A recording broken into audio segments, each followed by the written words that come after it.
Olá, seja muito bem-vindo ao terceiro bloco da nossa aula número 4 aqui no CPIURES. A gente vai continuar falando sobre direito societário, agora a gente vai falar das sociedades despersonificadas. Vamos começar com a sociedade em comum.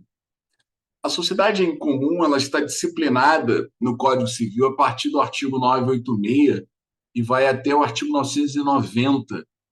E a gente tem algumas regras aqui dispostas sobre a sociedade em comum, mas a gente tem que lembrar que ela é uma sociedade cujo contrato social não foi levado para arquivamento no registro próprio. E a gente sabe que, pela regra do 985 do Código Civil, a sociedade ela adquire personalidade jurídica com o arquivamento do seu ato constitutivo no registro próprio. Então, a sociedade em comum, como não tem seu contrato arquivado no registro próprio, ela é uma sociedade despersonificada. E se ela é despersonificada, não tem separação patrimonial, ela não pode ser titular de patrimônio social. Por quê? Só se ela tivesse personalidade jurídica, porque são os efeitos gerados pela aquisição da personalidade jurídica, ou seja, tem um patrimônio próprio distinto do patrimônio dos sócios. Então, não há essa separação patrimonial. O artigo 986, ele diz que, enquanto não inscritos atos constitutivos, reger-se-á a sociedade, exceto por ações de organização, pelo disposto nesse capítulo, observadas subsidiariamente e no que com ele forem compatíveis as normas da sociedade simples. Então, aqui tem duas informações importantes. Em primeiro lugar, que a sociedade por ações em fase de constituição, em fase de organização, ela não pode ser confundida com uma sociedade em comum. E o segundo ponto é, qual é a fonte supletiva? Se eu não encontro uma regra aqui, do 986 ao 990, eu vou consultar que fonte subsidiária. Então, ele diz sociedade simples. Isso costuma cair nas provas objetivas. O 987, por sua vez, estabelece que os sócios, nas relações entre si ou com terceiros, somente por escrito, os sócios, somente por escrito, podem provar a existência da sociedade, mas os terceiros podem prová-la de qualquer modo. Então, quando se trata de um sócio e ele quer demonstrar que a sociedade em comum existe, este sócio só pode fazer a prova por escrito, ele não pode substituir por prova testemunhal, por exemplo. Se for um terceiro qualquer, um consumidor, um fornecedor, um credor, um cliente, quer que seja, ele pode provar por qualquer meio, mas a lei restringiu para o sócio a possibilidade dele demonstrar a existência de sociedade em comum apenas fazendo prova por escrito. Inclusive, o informativo 656 tratou desse ponto, ao dizer o seguinte: a prova documental é o único meio apto a demonstrar a existência de sociedade de fato entre os sócios. Lembrando que, apesar de existir na doutrina uma grande discussão sobre o que é uma sociedade de fato, a jurisprudência, pelo menos a terceira turma do STJ, considerou que a sociedade de fato ela é hoje chamada de sociedade em comum pelo Código Civil. Então, equiparou a sociedade de fato à sociedade em comum. Então, para as provas objetivas, sociedade de fato é a mesma coisa que sociedade em comum pela jurisprudência do STJ. Então, por isso que a prova da existência, quando é um sócio, tem que ser feita por escrito. O 988 também é um artigo importante, na medida em que ele menciona que os bens e as dívidas sociais constituem um patrimônio especial, do qual os sócios são titulares em comum. Então, a gente tem que ter cuidado, porque quando a gente fala de uma sociedade em comum, ela não pode ter patrimônio, ela não tem bens. Só que, para ela exercer a atividade, é necessário que nós tenhamos organizado ali um estabelecimento empresarial. E esse estabelecimento é um complexo de bens. Então, naturalmente, haverá ali a inclusão de bens para a exploração daquela atividade. Esses bens pertencem a quem? Esses bens formam um patrimônio especial e esse patrimônio especial é titularizado pelos sócios e não pela sociedade em comum, porque ela não tem patrimônio próprio. O 989 Os bens sociais respondem pelos atos de gestão praticados por qualquer dos sócios, salvo pacto expresso limitativo de poderes, que somente terá eficácia contra o terceiro que o conheça ou deva conhecer. Então, aqui uma regra também de vinculação do ato de gestão à responsabilização da sociedade. Então, o gestor da sociedade, ele, quando pratica atos de gestão, ele responsabiliza a sociedade do ponto de vista patrimonial. E eventuais limitações de poderes àquela condução dos negócios dos administradores, isso pode acontecer, mas eventual limitação de poderes não tem aqui a possibilidade de evitar a responsabilização dos bens sociais, a não ser que o terceiro conhecesse essa limitação. Em 1990, todos os sócios respondem solidária e limitadamente pelas obrigações sociais, excluído do benefício de ordem previsto no artigo 1024, aquele que contratou pela sociedade. Nós já tratamos desse ponto, já falamos sobre o artigo 990, que, sem dúvida, é um artigo extremamente importante, mas para não ficar repetitivo, a gente não vai voltar a falar nele. Então, eu recomendo aos senhores que voltem, portanto, para os blocos anteriores, onde nós tratamos da interpretação do artigo 990. Então, essas são as regras da sociedade em comum. A sociedade em comum, a gente também tem que ter cuidado com relação a algumas regras que estão previstas na Lei 11.101 de 2005. O artigo 97, parágrafo 1º da Lei de Falências diz que o credor empresário apresentará certidão de registro público de empresa que comprove a regularidade de suas atividades. Então, para você pedir a falência de alguém, você que é um empresário, quer pedir a falência de alguém, o 97, parágrafo 1º diz que você que é empresário tem que provar que você é um empresário regular, que você exerce regularmente a sua atividade. Como é que você demonstra que você exerce regularmente a sua atividade? Através da juntada, né, da apresentação da certidão da junta comercial, onde você tem que ter seus atos inscritos. Portanto, a sociedade em comum não pode pedir a falência de outro empresário. Então, por isso, porque ela não tem como apresentar a certidão que está inscrita na junta comercial. Mas ela pode ter a sua autofalência. Uns dizem que não, mas a maioria afirma que sim, que ela pode confessar a sua própria falência. Por quê? O 105, inciso 4, diz que ela tem que provar a condição de empresário com contrato social ou estatuto em vigor. Ou se não houver, olha aqui, por conta dessa expressão aqui, se não houver. Se não houver, como é que ele não tem contrato social ou estatuto? Sociedade em comum, então poderia confessar a sua falência para alguns. Outros dizem que não, que a falência é um benefício para o empresário regular. Então tem essa divergência nessa questão. O artigo 48, por sua vez, diz que para se postular uma recuperação judicial, é necessário que você esteja exercendo regularmente suas atividades há mais de 2 anos. E exercício regular das atividades aqui significa, como diz o inciso 5º, a apresentação da certidão da junta comercial. Então, ela não pode pedir recuperação judicial, e isso vale também para a recuperação extrajudicial. Então, vamos resumir.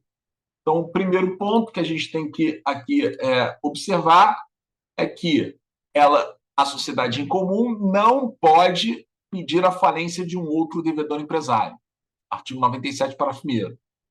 Aqui existe uma discussão, mas a maioria entende que ela pode confessar a sua própria falência.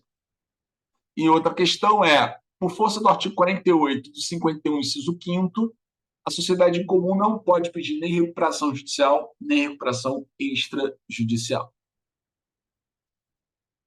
Sociedade em conta de participação.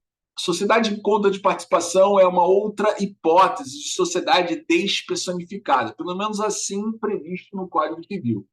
No entanto, você tem que saber que existe uma discussão sobre a natureza jurídica da sociedade em conta de participação. Então, na primeira corrente, nós temos um contrato de participação. A primeira corrente, sustentada por Tavares Borba, ele afirma que falta à sociedade em conta de participação, personalidade jurídica e patrimônio próprio. Bom, sobre personalidade jurídica, isso é bastante questionável. Nós não concordamos com Tavares Borba, esse primeiro argumento. Por quê? Porque você falar em personalidade jurídica, você inviabiliza a existência da sociedade despersonificada. E lá no artigo 981, quando a gente fala de contrato de sociedade, a gente não tem como um elemento do contrato de sociedade a personalidade jurídica. Então, eu acho que nesse ponto é equivocada a percepção do professor Tavares Borba. Eu não acho que ela seria uma sociedade, um contrato de participação só por isso. Eu acho que esse argumento é equivocado. E também patrimônio próprio não me parece que seja um argumento adequado, até porque na sociedade comum, que é a sociedade, existe um patrimônio especial. Então, esses dois argumentos do professor Tavares Borba, que a gente destaca aqui, ó, personalidade jurídica, falta personalidade jurídica e falta patrimônio próprio. Esses dois argumentos me parecem que não são adequados, tá? Mas é a posição dele. Agora, o outro ponto que me parece adequado para essa primeira corrente, que ele não fala, o Tavares Borba não fala nessa primeira corrente sobre isso, mas eu acho que, por exemplo, se a gente observar o artigo 994, parágrafo 3º, a gente vai ver que, no caso de falência da sociedade, do sócio participante, nós vamos aplicar as regras dos contratos bilaterais do falido, que estão lá no artigo 117. Então, isso poderia sim ser um argumento. Se trata de um contrato e não de uma sociedade. A segunda corrente entende que ela é uma sociedade despersonificada. Então, a segunda corrente diz que ela é uma sociedade despersonificada. Então, o professor José Gabriel Assis de Almeida, ele diz isso. Os sócios buscam o objetivo lucrativo, a lei diz que é uma sociedade, pode existir patrimônio especial para a realização do objeto social, estando assim presentes todos os requisitos para a configuração de um contrato social. Então, sociedade despersonificada. Eu lembro a vocês que a disputa aqui é uma verdadeira bola dividida. Então, você falar em corrente majoritária e corrente minoritária, acho que não é o caso, não é adequado para o caso concreto. Então, você pode perceber que existem essas duas orientações com bons argumentos, tanto para uma como para outra, mas o legislador civilista fez uma opção. É uma sociedade despersonificada, isso é inegável. Tratou, portanto, como uma sociedade despersonificada. Bom, na sociedade de conta de participação, o artigo 991 deixa muito claro que a atividade constitutiva do objeto ela é exercida unicamente pelo sócio ostensivo, em seu nome individual e sob sua própria e exclusiva responsabilidade. Então, aqui, ninguém negocia, ninguém contrata com a sociedade em conta de participação, mas sim com o sócio ostensivo. Aqui, neste caso, o sócio ostensivo ele realiza a atividade em seu próprio nome individual, sob sua própria exclusiva responsabilidade. Obriga-se, então, perante terceiro, tão somente o sócio ostensivo. Então, pode ser que exista um pacto interno entre o sócio ostensivo e o participante, mas o participante, a princípio, não vai responder perante terceiros, a não ser que ocorra o cenário do parágrafo único. O sócio participante, então, ele não tem responsabilidade perante terceiros, salvo se ocorrer a hipótese do parágrafo único, qual seja, quando nós tivermos uma hipótese em que ele participa das relações do sócio ostensivo com terceiros, toma parte nessas relações jurídicas. Então, nesse caso, o sócio participante ele não pode tomar parte nas relações do sócio ostensivo com terceiros, sob pena de responder solidariamente com eles pelas obrigações em que intervier. Então, aí é uma exceção, portanto, à regra do 991, parágrafo único. Aqui no 992, é importante a gente lembrar que na sociedade em comum, a gente viu a regra do 987, que estabelece que na sociedade em comum, o sócio só pode provar a existência da sociedade em comum por escrito. Na sociedade em conta de participação é absolutamente diferente. O 992 diz, primeiro, que a constituição da sociedade em conta de participação independe de qualquer formalidade, então ela pode ser, inclusive, constituída sob um contrato verbal, e pode provar-se por todos os meios de direito. Então, aqui não importa se é um sócio, se é um terceiro, pode ser provada a existência de sociedade em conta de participação por qualquer meio. O sócio pode, inclusive, se valer de prova testemunhal. Aqui é diferente, cuidado com isso. Outro ponto importante da sociedade em conta de participação é que o 993 estabelece que o contrato social produz efeitos somente entre os sócios, e a eventual inscrição de seu instrumento em qualquer registro não confere personalidade jurídica à sociedade. Ou seja, a sociedade de conta de participação nunca, jamais terá personalidade jurídica, vai ser sempre despersonificada. E também tem uma outra coisa aqui que vale a pena citar, que ela também nunca terá, que é nome empresarial. Então, a sociedade de conta de participação, ela também nunca terá nome empresarial. Então, ela nunca tem nome empresarial e ela nunca vai ter personalidade jurídica. O 994 do Código Civil estabelece que a contribuição do sócio participante e a do sócio extensivo irão formar um patrimônio especial, objeto da conta de participação, e essa especialização patrimonial só tem efeito em relação aos sócios.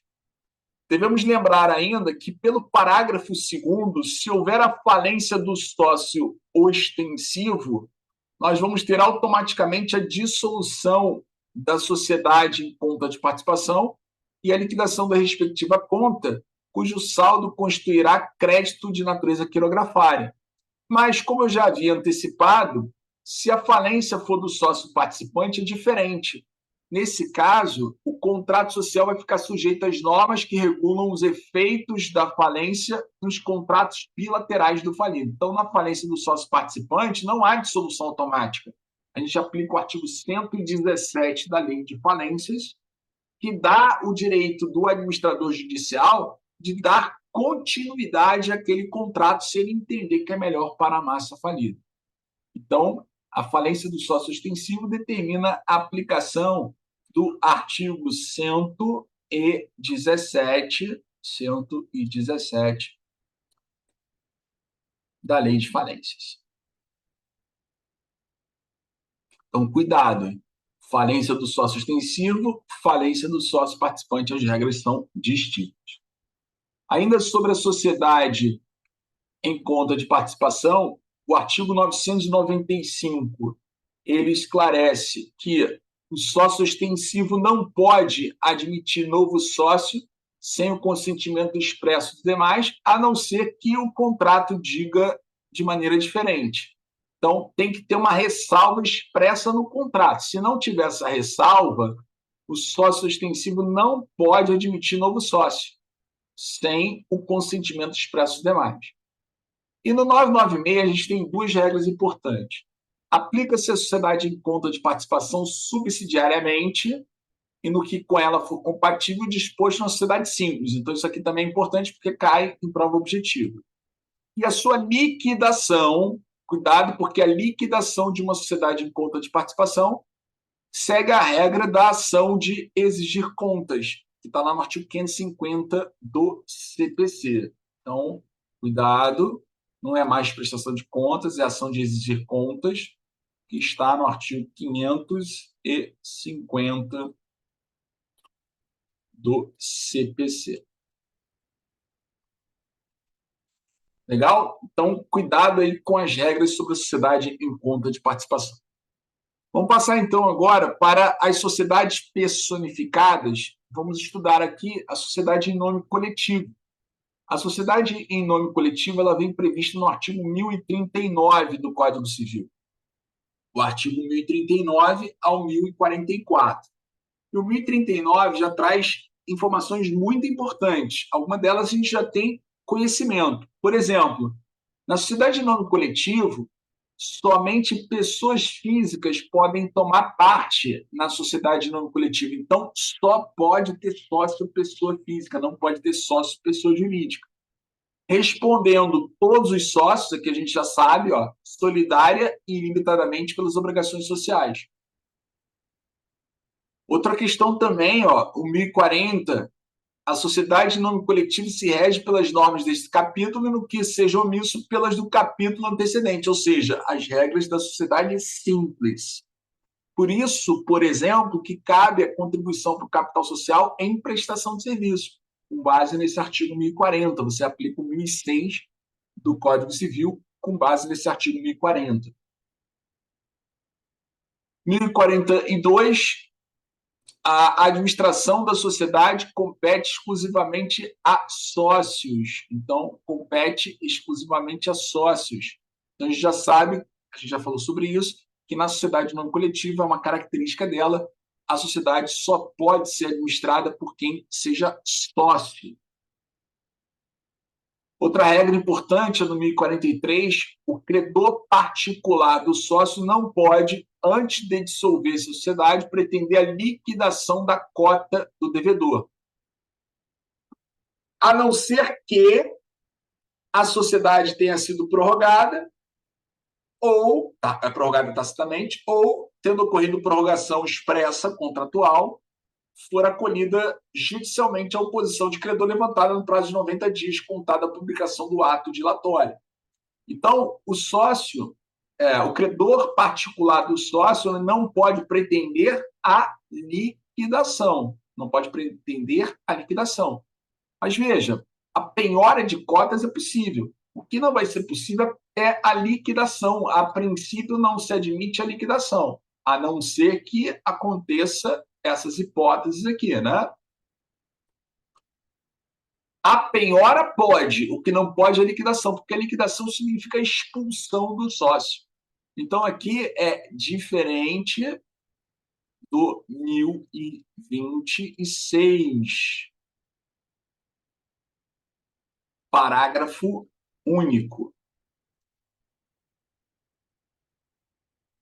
Diferente aí do 1026, parágrafo único.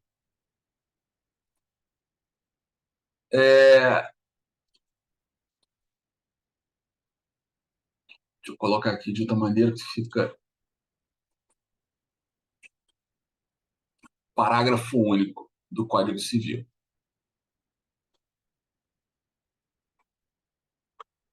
A gente vai observar a possibilidade da penhora de cotas do 861 do CPC, mas não vai admitir, a princípio, a possibilidade de liquidação.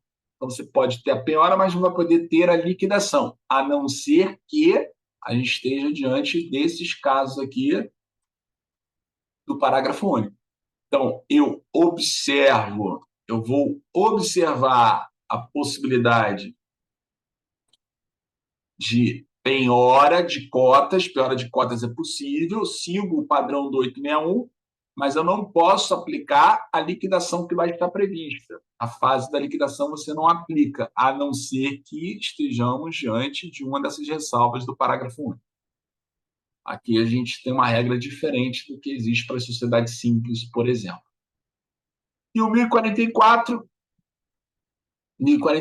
a sociedade se dissolve de pleno direito por qualquer das causas enumeradas no artigo 1033, e se empresária também pela declaração da falência. Bom, aqui, meus amigos, qualquer das causas do 1033. Então, por exemplo, ela não pode ser unipessoal. Eu fiz uma crítica a esse artigo 1033 quando eu falei da sociedade unipessoal. A gente não tem mais o inciso 4º. Então, esse inciso 4º, ele não existe mais. Então, inciso 4º não existe mais. Então, ela não pode ficar mais de 180 dias. Então, se ela ficar com um sócio, ela tem que ser dissolvida. É uma crítica, portanto, bem pertinente, né? Cuidado com isso. Sociedade comandita simples. A sociedade comandita simples, meus amigos, vocês têm que tomar cuidado para as provas, porque na prática ela não existe, né? Mas, por exemplo, o 1045 estabelece que na sociedade em comandita simples tomam parte sócios de duas categorias. Então, nós temos os comanditados, que são sempre pessoas físicas e que esses comanditados têm responsabilidade solidária e ilimitada. Já os comanditados, eles se obrigam apenas pelo valor de sua cota. Então, os comanditários, eles podem ser pessoas jurídicas ou físicas. Então, comanditário, ele pode ser pessoa jurídica, pode ser pessoa física. O comanditado é que só pode ser pessoa física, tá bom? Então, cuidado. Comanditário pode ser pessoa jurídica ou pessoa física. E a responsabilidade do comanditário é uma responsabilidade limitada. Perfeito? Cuidado com isso. 1046 aplicam à sociedade em comandita simples as normas da sociedade de nome coletivo, no que forem compatíveis com as desse capítulo. Então, a fonte supletiva, olha aqui, a fonte supletiva são as normas da sociedade em nome coletivo. Cuidado, hein? Cuidado. Cuidado com isso para a prova objetiva. Também já falamos do 1047, porque a administração ela é exclusiva do sócio comanditado. No máximo, a gente disse isso, olha, o comanditário pode ser constituído procurador da sociedade para negócio determinado com poderes especiais. 1048, somente após a verbada modificação do contrato produz efeito contra terceiros a diminuição da cota do comanditário, em consequência de ter sido reduzido o capital social, sempre juros dos credores pré-existentes. 1049, o sócio comanditário não é obrigado à reposição dos lucros recebidos de boa-fé de acordo com o balanço, isso aqui é importante. Isso aqui é importante porque isso aqui é uma regra, o 1049 significa uma regra diferente do 1009 e do 1059, hein? Então, porque normalmente os sócios são obrigados a fazer essa reposição, ainda que esteja de boa-fé. Na hipótese de comandita simples, o comanditário, se ele recebeu de boa-fé, ele não é obrigado a fazer a devolução. E se está de acordo com o balanço, claro, né? Diminuído o capital social por perdas supervenientes, não pode o comanditário receber quaisquer lucros antes de reintegrar aquele. 1050, no caso de morte de sócio comanditário, a sociedade, salvo disposição do contrato, continuará com seus sucessores, que designarão quem os represente. Dissolve-se de pleno direito a sociedade, por qualquer das hipóteses do 1044. Na verdade, o 1044 não tem nenhuma hipótese, que é um erro do legislador. As hipóteses estão no 1033. E no caso específico aqui, quando por mais de 180 dias perdurar a falta de uma das categorias de sócio. Então, a gente tem que lembrar que aqui tem que ter sempre as duas categorias de sócio, comanditado e comanditário. E quando for a falta do sócio comanditado, que é aquele que pode administrar, os comanditários nomearão um administrador provisório para praticar durante o período referido no inciso 2 e sem assumir a condição de sócio os atos de administração. Então, vejam que na comandita simples, o sócio que é comanditado, ele não pode administrar nem quando ficar... Perdão, o sócio comanditário não pode administrar, mesmo na falta do sócio comanditado. Quando não tiver a categoria de sócio comanditado, só tiverem comanditários, eles têm que nomear um administrador provisório que não será sócio para esse período de 180 dias aqui. E tem que recompor, senão a sociedade vai ser dissolvida. Perfeito? Então, cuidado com esses detalhes. Tá? Bom, então a gente fecha aqui mais um bloco Próximo bloco, então, a gente vai tratar de uma hipótese específica que se trata da empresa simples de crédito. Perfeito? Então, eu vejo vocês no próximo bloco.